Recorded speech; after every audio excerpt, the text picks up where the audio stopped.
Olá, boa tarde. O programa Gazeta Entrevista de hoje vai ser um pouco diferente do normal. Nós tivemos alguns problemas técnicos e nós vamos conversar com apenas um entrevistado.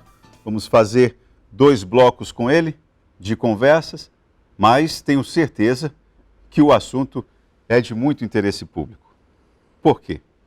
Porque o que está em debate é um movimento nacional que acontece em todo o país, cobrando do governo federal uma série de situações. Já houve movimentos cobrando vacina, cobrando mais investimentos na educação superior, falando a respeito da qualidade do serviço público de saúde, uma série de situações.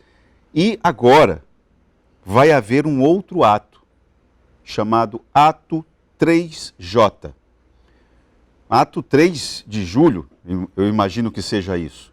Mas a gente vai conversar detalhes a respeito disso. Um dos principais pontos de pauta dessa manifestação que vai acontecer em todo o país diz respeito à questão do projeto de lei 490. O projeto de lei 490, o PL 490, é muito polêmico, porque trata das questões de demarcação de terras indígenas, da revisão de demarcação de terras indígenas, do marco temporal. O professor deve conversar conosco a respeito disso, explicando o que é isso exatamente. Agora, eu, particularmente, vou dizer aqui, vou dar o pitaco a respeito desse assunto, que tem me chamado muito a atenção. O que eu acho intrigante é que esse PL 490 e a forma como ele está sendo conduzido lá no Congresso estão tratando do destino das comunidades indígenas, dos povos originários de todo o país, sem conversar com eles. Ah, não, mas já fizemos audiências públicas X e Y. Ora, mas isso é suficiente? Um projeto com essa magnitude, com esse impacto? Quem deveria estar sentado lá discutindo eram os próprios indígenas, os próprios representantes desses povos. Mas vamos conversar com o professor Marcos Matos. Ele é professor da Universidade Federal do Acre e, claro, não é que ele é o coordenador do ato aqui no Acre. Tem várias pessoas cuidando de várias frentes de trabalho, mas o professor Marcos vai ajudar a divulgar esse evento e para que nós possamos entender melhor. Professor Marcos, boa tarde. Seja bem-vindo aqui ao Gazeta Entrevista. Boa tarde, muito obrigado por nos receber aqui, ao nosso movimento. Muito satisfeito de poder conversar com vocês. Professor, esse Ato 3J, primeiro vamos só explicar o que é esse Ato 3J. É 3 de julho mesmo ou não? Exatamente, é o Ato 3 de julho. E é um ato que tem sido muito organizado aqui no nosso estado. O ato tem sido organizado muito pelo movimento estudantil, pela juventude que está na universidade, que está estudando e que está muito preocupada com o rumo que tem tomado o nosso país, principalmente nesses últimos 2 anos ao longo dessa pandemia. E professor, especificamente em relação à questão do projeto de lei 490, eu queria que o senhor nos ajudasse a entender um pouco isso. Um dos aspectos que tem sido muito criticado é essa ideia do marco temporal. O senhor poderia explicar para a gente o que é isso, para que a gente possa entender e, a partir daí, formar um juízo? Então, o projeto de lei 490 é um projeto que, na verdade, é de 2007, e que o trâmite dele já havia sido rejeitado quando uma vez a Comissão de Direitos Humanos considerou que era um projeto que tinha como único objetivo dificultar a demarcação de terras indígenas no Brasil. Sabe-se que o reconhecimento das terras indígenas no Brasil é uma prerrogativa que está garantida no artigo 231 da Constituição Federal, Então, esse projeto de lei, que é flagrantemente inconstitucional nessa medida, o trâmite dele já havia sido rejeitado, e ele foi resgatado agora por uma conjunção de forças políticas ligadas ao governo, né? E a gente sabe que a presidência da CCJ, né, da Câmara de Constituição e Justiça da Câmara dos Deputados, é da Bia Kicis, que é uma aliada de primeira hora do governo. Eles resgataram esse projeto e colocaram ele em consideração da CCJ para ver se eles conseguem apressar o trâmite dele dentro da Câmara dos Deputados, né? Ele faz parte um pouco dessa boiada que o ex-ministro do Meio Ambiente disse que eles iam passar ao longo da pandemia, né? Aproveitando que está todo mundo muito preocupado com a pandemia, com a falta de vacina, eles estão passando uma legislação e um conjunto de mudanças infralegais que visam, na verdade, destruir as garantias legais e os meios de preservação ambiental e de respeito aos direitos de minorias no Brasil. Isso está acontecendo de uma maneira muito assustadora e muito rápida, né? A questão do PL 490 tem vários pontos polêmicos, e um dos mais polêmicos é esse que você menciona, ligado ao marco temporal. Esse PL pretende normalizar e tornar geral, digamos assim, tornar parte de uma lei, a ideia do marco temporal. O que vem a ser a ideia do marco temporal? Marco temporal é uma interpretação totalmente equivocada da ideia de que, quando foi promulgada a Constituição de 89, se afirmava lá que o Estado brasileiro teria cerca de 5 anos para identificar e demarcar todas as terras indígenas no Brasil, né? As terras indígenas no Brasil são demarcadas a partir do reconhecimento da ocupação tradicional daquele território por uma determinada população indígena. O que o marco temporal quer fazer? O que essa tese estapafúrdia quer fazer? Ela quer dizer que só tem direito à demarcação de terras indígenas aquelas populações indígenas que estão naquela terra pretendida no dia em que foi promulgada a Constituição Federal, salvo engano, 5 de outubro de 89.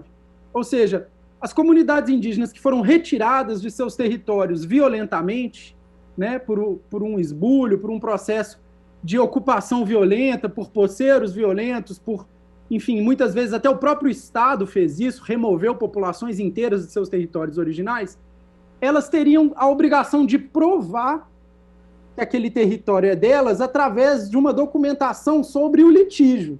Elas teriam que ou estar naquele território em 89, ou se elas foram removidas de lá, elas teriam que provar, né, por documentos, por todo o trâmite judicial, inclusive, que elas disputam aquele território com poceiros, com fazendeiros que tomaram aquele território delas.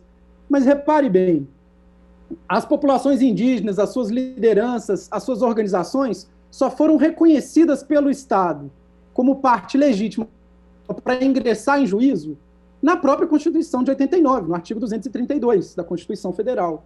Ou seja, antes da Constituição Federal, uma liderança indígena, uma associação indígena, um movimento indígena, não podia ingressar em juízo em defesa do seu próprio território. Então, como que você vai cobrar que eles tivessem ingressado em juízo e documentem esse litígio juridicamente, se o Estado não os reconhecia como interlocutor até aquele momento? Para resumir, a gente pode conversar sobre isso, mas, enfim, para resumir, a tese do marco temporal, ela, na verdade, legitima o roubo da terra dos índios. Sim, ela visa legitimar a ocupação violenta, na verdade. O nome disso é... No caso em que os indígenas foram expulsos da terra, o Estado vai reconhecer aqueles que os expulsaram o título de propriedade, né? Daí o absurdo da tese. Professor, isso é um roubo. Isso é roubo. Isso é um genocídio cultural. Eu nem sei como é que eu posso classificar isso, porque, na verdade, é o Estado permitindo que aquela cultura, aquele povo, naquela geografia, simplesmente desapareça.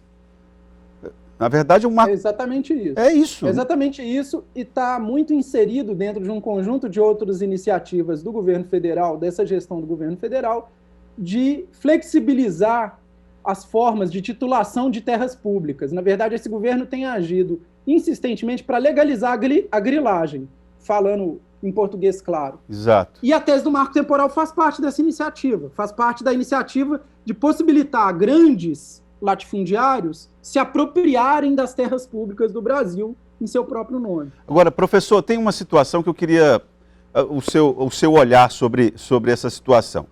A demarcação de terras indígenas, assim que o presidente Jair Bolsonaro colocou a faixa de presidente nos peitos, nenhum de nós ia imaginar que demarcação de terras indígenas fosse algo que fosse fazer, a partir daquele momento, parte da agenda pública. Certamente ninguém alimentou essa esperança. Agora, demarcação de terras indígenas era algo que saiu da agenda do Palácio do Planalto, salvo engano, desde a gestão da presidente Dilma Rousseff. Demarcação de terra indígena é algo que não, saiu da agenda pública, né? Quem ainda mexeu alguma coisa foi o ex-presidente Lula, mas desde então é algo que saiu. As comunidades indígenas simplesmente estão, nesse aspecto, elas estão completamente excluídas, professor, ou não? Você está coberto de razão, A grande diferença é que agora a gente tem um presidente que é muito explicitamente, que fala com todas as letras, né? A frase dele famosa é: no meu governo não vai ter 1 centímetro de terra indígena e quilombola, né?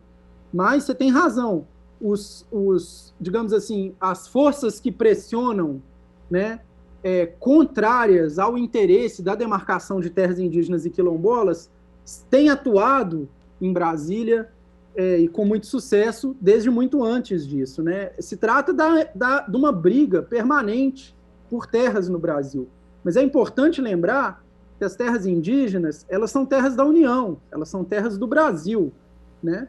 Ou seja, é muito injusto que o Estado não reconheça a essas populações o direito delas permanecerem vivendo na terra que foram dos ancestrais delas, na terra que sempre foi delas, né?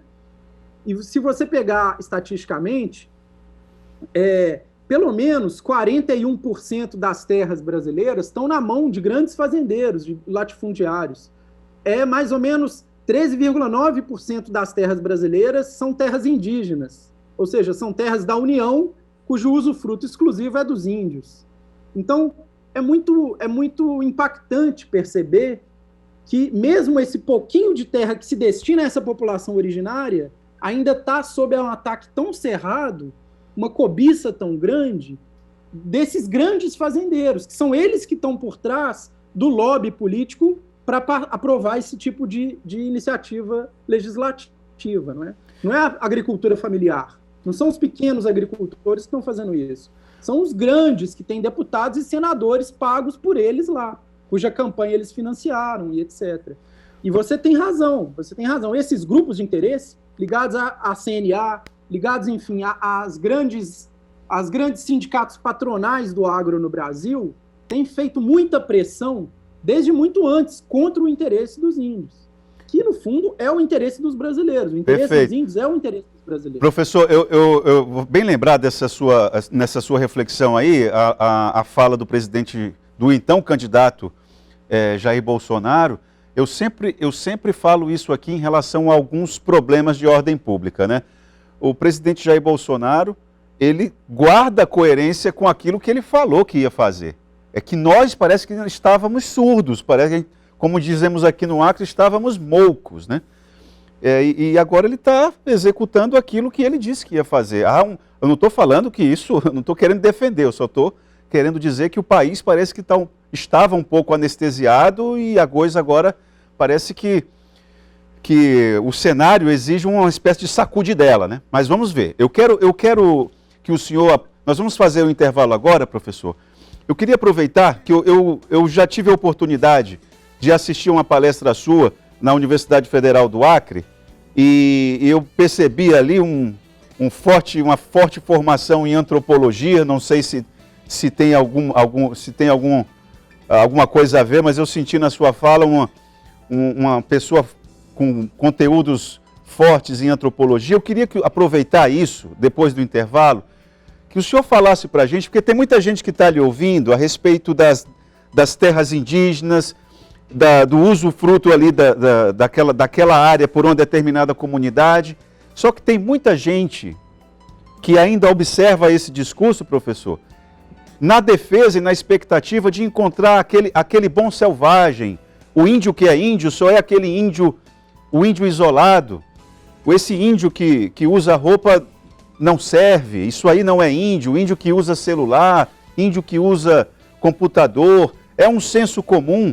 Eu queria que o senhor fizesse uma reflexão a respeito disso, o perigo disso, depois do intervalo, para que a gente possa entender a luta, ou pelo menos um pouco, das várias lutas dos povos originários aqui no estado do Acre e no Brasil como um todo. Nós vamos fazer um breve intervalo e já voltamos com o Gazeta Entrevista.